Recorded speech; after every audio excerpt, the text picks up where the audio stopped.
And so what I did was I started to design haircuts. And one haircut I had was the old man. And I shaved my head up here just like this. I did this. And I would keep the hair on the side like an old man has. And one time I shaved my whole head and had a reverse part. So I had hair up here and it kind of zigzag. So I did things to be this cool, crazy, kind of like creative kid. You know, like Crisscross came out.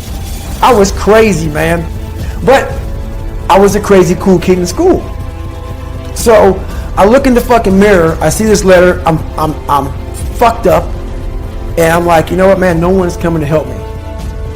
In this mirror, it wasn't my mom, it wasn't Principal Freeman, it wasn't my dad, it was me.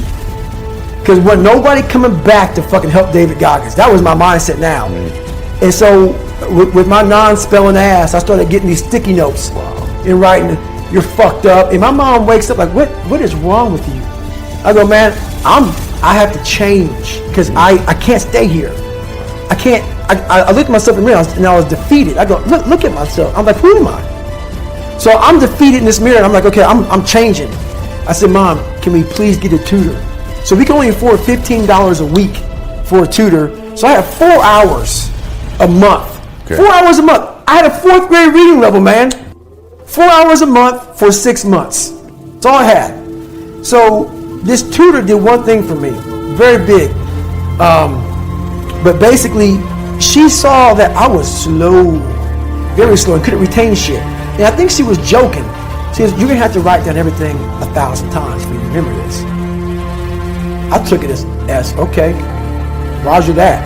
So I literally went to the store and I bought these spiral notebooks.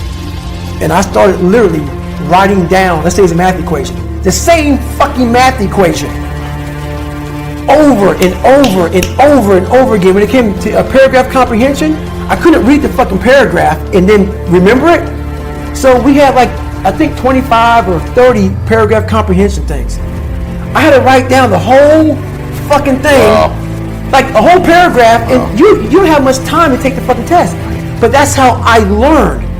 So how I learned the Navy Dive Man, it was like 1,000 pages, Navy Dive Man. I got it a year in advance and wrote the book out probably 14 times.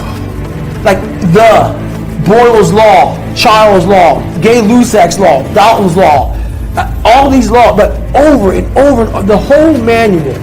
So it's not like, so now I've done it so many times I can go back in my mind and say, okay, page 71 was Boyle's Law.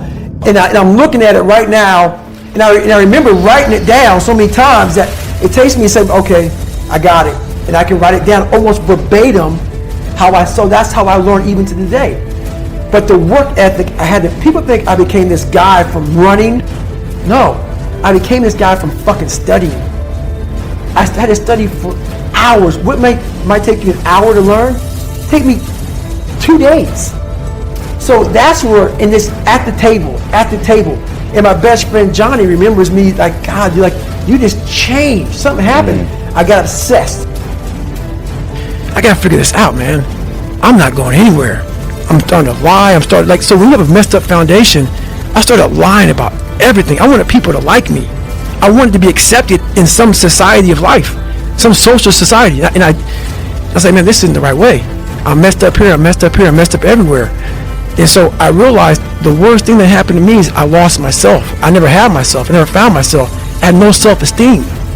So I knew through working out and through learning, because it took a lot for me to learn also, I started finding self-esteem. Once I found that, that's when doors started opening up. I stopped caring about people, that what they thought, being judged. Wow, if I say this, if I started right now, are you gonna make fun of me? I stopped caring about that. And that's when my life started really changing for me, slowly but surely. I say, my God, like, no, don't look at it like, I didn't care about losing weight. I didn't care about being the fastest person. I wasn't making the Olympics. I wasn't going to pros. I could barely read and write when I was a junior in high school. I wasn't going anywhere. I saw working out as a way for me to build calluses on my mind. I had to callous over the victim's mentality.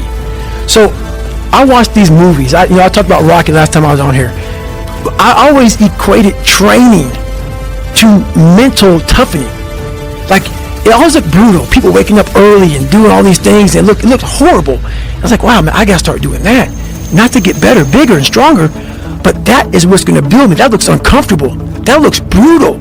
And getting up early, I don't want to do that. Some of this long list of things I don't want to do. And through that, I found myself. I started, I'm like, you guys aren't doing this shit in high school. You guys aren't getting up at 5 o'clock in the morning, running over here in this golf course. So I started seeing myself very differently than the average human being. I was like, hold on a second. I have something they don't have. And that's when I started to develop these things through working out. It was this great, never-ending work ethic. And through work ethic, I developed self-esteem. It's through discipline, through self-discipline, through repetition, through tons of repetition of the same thing that you don't want to do. And that's the key thing.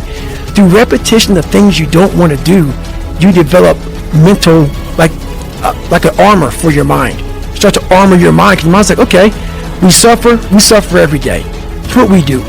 We do stuff that sucks every day, and that's how I started coming up. I just started being very uncomfortable, and now it's like just a way of life. Look, dude, I believe that everybody has a gift. Every single human out there listening right now, you have a gift. The thing that you have working against you is you have all these other people now, right? 30 years ago, 20 years ago, we didn't have Instagram. We couldn't watch people and emulate them. We sort of had to learn our own little craft as we went, all right? But now we get to see what everybody's doing. And our tendency as humans is to emulate the style or the personality or the way that someone speaks or the way they do their content and all these different things. But here's the thing that you don't understand, is that by doing this, you are actually keeping yourself from becoming great. Because the most that you could ever be when you do these things is a watered down, lesser version of what someone else is doing. All right? And how do you know that your own style and your own way of doing things that you would develop little by little by little, if you would just take little risks, is it going to be greater than all of those things that you watch? Okay? You cannot be great being a lesser version of what already exists. You can only be great when you execute against your own potential and do your own development. And that means getting up there and looking like a clown. And it means taking little bitty steps forward every single opportunity you get. No one comes out and is just great at business or great at athletics or great at science or great at speaking. It doesn't fucking happen, man. The first speech I ever gave, I remember it, dude. There were 6 fucking people there. All right? And I had a piece of paper, and I'm reading the notes, and I was shaking. I was freaking the fuck out. There's 6 people. 6! That's where I started, man. So, this isn't a gift. It only seems like a gift because I worked so hard and so long to develop it. And you guys have to do the same thing if you want to be great. If you want to be good and you want to be effective and you want to be, not great, you just want to be good, then yeah, dude, take someone else's style. Emulate everything they do. Clearly it might work. But if you want to be great, if you want to be one of the best that's ever fucking lived at what you do, you have to understand that it's about developing our own skills. It's about developing our own style. It's about developing our own swagger. It's about developing our own selves. And we don't do that when we constantly look at other people and admire them or look at them for an example or steal their shit like so popular out there these days. So if you want to be great, guys, you have to put in the work. You have to put in the talent. It's not that everybody doesn't have the potential. Everybody has the potential. It's just they're not developing it because there's too much distraction out that we didn't have 20 years ago. So when I'm coming up, dude, I don't have people to look at. We didn't have the internet. We didn't have social media. We didn't have all these things. We had books. And if I wanted to learn how to speak or learn how to do anything, guess what I had to do? I had to go fucking do it and suck in front of everybody. And we've lost that in society now. Everybody wants to be a lesser version of something else. And guys, I'm telling you, you can't win long term doing that. My whole life, I mean, I don't know if people believe in God or what. I don't care what you believe in. There's been this unrelenting voice in my head. We all have this voice. It's the right or wrong voice. And a lot of times that voice guides us into comfort.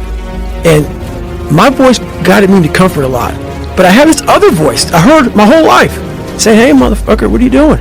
Nah, man, we gotta go over here. We gotta go over here to that rock pile over in the fucking corner where nobody's at. That's where victory's at.